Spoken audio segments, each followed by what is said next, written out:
कहते हैं ना, जो अच्छा विद्यार्थी होता है वो साल भर पढ़ाई करता है, इम्तिहान की रात में किताब खोल करके नहीं पढ़ता है। इम्तिहान के रात में या इम्तिहान के वक्त परीक्षा हॉल में किताब खोलने वाला दरअसल परीक्षा में चोरी करता है। अच्छा विद्यार्थी साल भर पढ़ाई करता है, और आपको तो लोगों ने 2-2 बार मौका दिया, 10 साल के लिए आपको सांसद बनाया।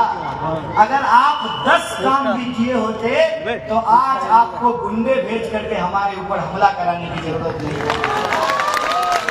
आप गिनाओ ना अपना काम, आप बताओ। तो जब मैंने इनसे सवाल पूछना शुरू किया कि आप उत्तर पूर्वी दिल्ली के लिए क्या काम किए, मैं आपसे कहीं भी बहस करने को तैयार हूँ। आपके मीडिया चैनल पे बुला लीजिए, अपने 10 पत्रकार जुटा लीजिए, देखिए वो हमारे सच का सामना कर पाते हैं कि नहीं कर पाते हैं। आप बताइए। तो तब उन्होंने कहा कि हमने 14,000 करोड़ का काम कराया।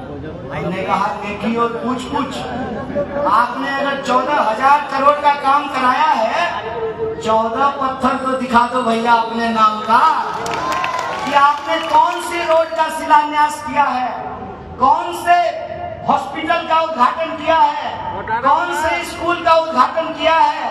आपने जो वादे किए थे, वादा मैं आपको याद दिलाता हूँ, आपने गांव गोद लिए थे। आपने गांव गोद लिया था सभापुर का, आपने गांव गोद ली चौहान बस्ती, आपने गांव गोद लिया कादीपुर। गांव तो वहीं का वहीं है, मीडिया को जरूर गोदी में बिठा लिया।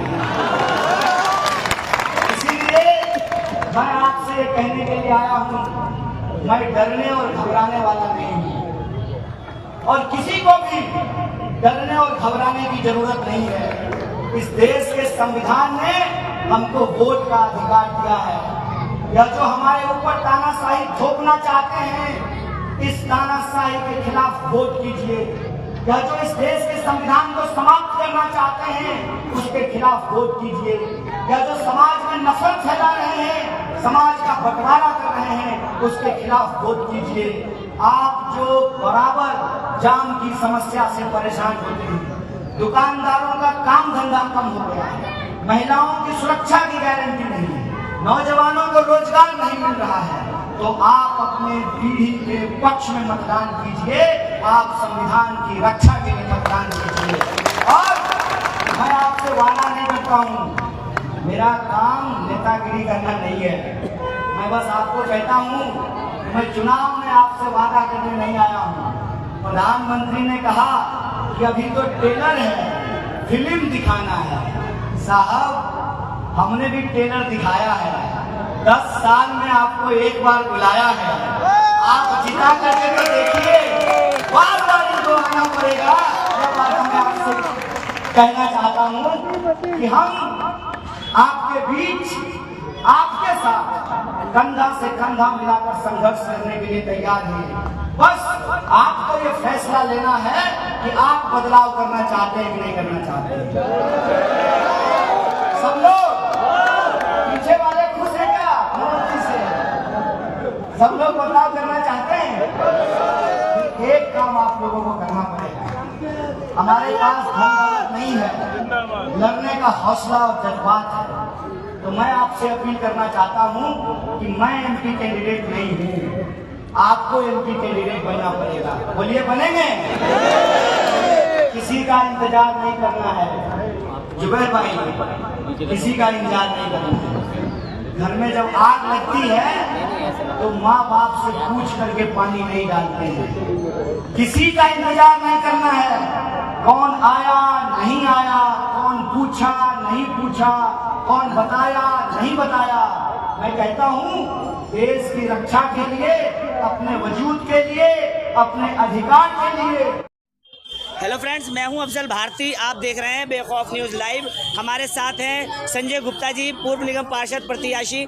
सर, क्या लग रहा है जो यहाँ पर ये कन्हैया जी आए हैं, आप लोग कितने एक्सपेक्टेड हैं कि ये विक्ट्री में बदल पाएगी जो पब्लिक आज यहाँ पर गैदरिंग हुई है? कन्हैया जी के आज के जो ये समारोह था, ये तो बहुत ही लाजवाब समारोह था। और जहाँ तक विक्ट्री की बात है, विक्ट्री हमारी न केवल कन्हैया कुमार की, कन्हैया कुमार के उत्तर पूर्वी दिल्ली से प्रत्याशी बनने से दिल्ली की 7 सीटें इंडिया गठबंधन जीतने जा रहा है। इस बात का साक्षात प्रमाण ये है कि पहली बार उत्तर पूर्वी दिल्ली में प्रधानमंत्री को आकर के प्रचार करना पड़ रहा है। एक बौखलाहट है, उनके भाषणों में बौखलाहट है। राहुल गांधी से उनको जो कड़ा मुकाबला मिल रहा है, राहुल गांधी के सिपाहियों से, कन्हैया कुमार जैसे उम्मीदवारों से जो उनको मुकाबला मिल रहा है, ये प्रधानमंत्री के शब्दों में झलक रहा है, उनके चेहरे पे झलक रहा है। उनको हार अपनी सामने से नज़र आ रही है। और ये राहुल गांधी ने घोषणा कर दी है कि 4 जून को नरेंद्र मोदी इस देश के प्रधानमंत्री नहीं बन रहे। गुप्ता जी, आपसे ये कहना चाह रहा हूँ, जो बात आप कह रहे हैं ठीक है, ये आपकी एक्सपेक्टेशन है कि ठीक है, हो सकता है ऐसा, लेकिन एक मामूली सा, कन्हैया ने भी कहा कि मैं एक हवाई चप्पल पहनने वाला व्यक्ति हूँ और हवाई जहाज से आज नरेंद्र मोदी हेलीकॉप्टर से चौथे पुश्ते पर आए। तो आपको लगता है क्या आज प्रधानमंत्री ने जो खुद यहाँ पर आकर के भारतीय जनता पार्टी के लिए वोट मांगे हैं, तो इससे उन्हें कुछ अच्छा परफॉर्मेंस करने में मिलेगा या उनका स्टेटस इससे डाउन हो रहा है? देखिए, भारत के अंदर छोटा बड़ा आदमी पैसे से नहीं होता। भारत का संविधान हर आदमी को बराबर का अधिकार देता है।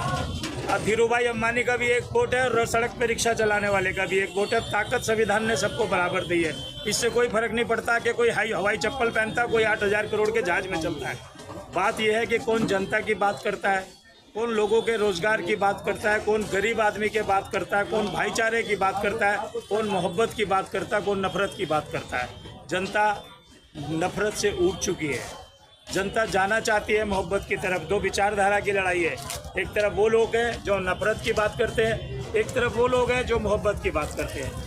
जी, तो हमारे साथ संजय गुप्ता जी हैं, बहुत एक अच्छा अनुभव रहा है, समाज सेवा भी करते हैं। तो मैसेज यही कहा है इन्होंने भी कि अब कोई ऐसा भी मजहब चलाया जाए, आदमी को जहां इंसान बनाया जाए। अब तो बहती है गंगा जमुना में भी आग, कोई बतलाए कहाँ जाकर नहाया जाए। पहले सब जमा हो इस तिरंगे के नीचे, फिर खाए कसम अब कोई घर न जलाया जाए। मैं अफजल भारती, बेखौफ न्यूज़ लाइव।